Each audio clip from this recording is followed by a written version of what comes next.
Alright, what's up guys? Finally got an aftermarket pipe for the XSR. Got the Akrapovic Carbon and really liking it. I really love the sound and the looks. It's really good too. I really love the looks. I think it makes it look a lot better, the XSR.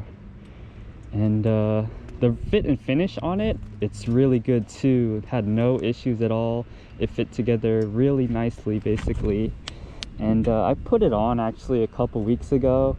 I tried to do a couple rides with the GoPro to capture the sound because I'm really loving the sound. But there's too much wind noise in the footage, so I actually got a recorder. I have it tucked under the seat, so we're gonna go zip around a little bit. I'll let you try to hear what it sounds like. But it's sounding really good. You're getting different tones out of it, you know, than with the stock pipe. And the titanium is changing colors really nicely, starting to turn blue. At first it starts to turn like a golden brown easily, but I guess when it gets hot enough it starts to turn blue, which is pretty cool.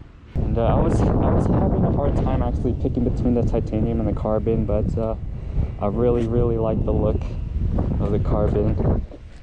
So actually let me let you hear what it sounds like.